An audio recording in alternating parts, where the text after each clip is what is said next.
ভিন রাজ্যের কিছু অপরিচিত মানুষকে পুলিশের হাতে তুলে দিল স্বেচ্ছাসেবী সংগঠন। রায়গঞ্জ শহরের অলিতে গলিতে মাঝে মধ্যেই এমন বহু মহিলাকে কোলে শিশু নিয়ে পয়সা চাইতে দেখা যায়। অত্যন্ত অসহায়ত্বের কথা বলে তারা মানুষের কাছ থেকে টাকা সংগ্রহ করেন।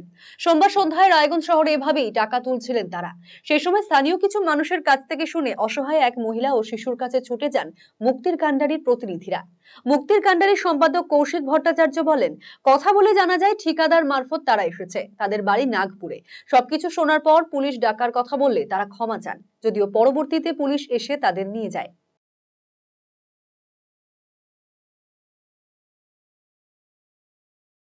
কিছুক্ষণ আগে আমার এখানে রায়গঞ্জ মুক্তি কান্ডারির এখানে এসেছিল একজন ভাই। সে বলল যে একজন মহিলা একটা শিশুকে নিয়ে বসে আছে, তারা মহারাষ্ট্র থেকে আসছে, তারা অসহায়ভাবে আছে, একটু যদি সাহায্য করা যায়। তো আমি সঙ্গে সঙ্গে ছুটে যাই সেখানে। সেখানে গিয়ে তার সঙ্গে কথা বলতে বলতে দেখি একজন পুরুষ মানুষও আসে। তো তাকে জানতে পারি যে ঠিকাদার নিয়ে আসছে কোথাও থেকে এবং তার বাড়ি নাগপুর। এবং সেটা জানার পর আমি তাকে আলাদা করে জানতে চাই যে তুমি কোথায় থেকে আসলা, কিভাবে আসলা, আজকে কোথায় থেকে আসলা। তো তার কথায় কিছু অসংলগ্ন ভাব দেখা যায়। এই করতে করতেই তখন তাকে আমি বলি যে তোমার এই টিমে কয়জন আছে? তখন ও বলে অনেক কয়জন আছে।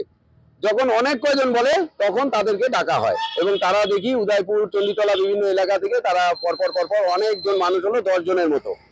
এবার এসে তারা সরাসরি যখন তাদেরকে বলা হলো পুলিশ ডাকা হবে বা কিছু, তখন তারা সরাসরি হাত পা ধরে ক্ষমা চাইছে। তাদের বক্তব্য যে আমরা ভিক্ষা করেই খাই, এভাবে টাকা তুলে খাই, আমরা কোনো কাজ করি না এবং আমরা মহারাষ্ট্রের নাগপুর থেকে আসি, এইভাবেই আমরা মানুষের কাছে টাকা তুলি, এটাই আমাদের পেশা। এরা কোনো পেশাগতভাবে এরা কিছু কাজ করে না। এরা বিভিন্ন মানুষের কাছে যায়, বাচ্চা কোলে থাকে, যে আমরা ঠিকাদারের মাধ্যমে আসছি, আমরা বাড়ি ফিরতে পারছি না, কিছু টাকা দিন, কিছু টাকা দিন।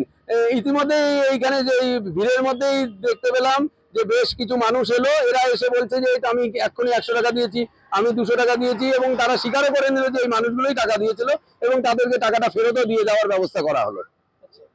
এবং তারপর পুলিশকে আমরা যোগাযোগ করেছিলাম, পুলিশ এসেছে এবং পুলিশ তাদেরকে নিয়ে গেল। বিষয়টি নিয়ে উদ্বেগ প্রকাশ করেছেন স্থানীয় বাসিন্দারা।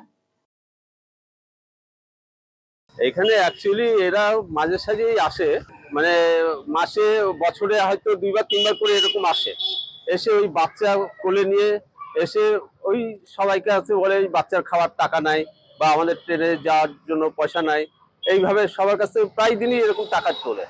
আর এসে এটা আমাদের এখানটাই বেশিরভাগ এদিকটাই করে, তা আমাদের এই মুক্তির কান্ডারিতে আমাদেরকে জানায়, তখন আমরা এদেরকে ধরে পুলিশের হাতে তুলে দেওয়া হয়। আজকে আজকে কি হলো?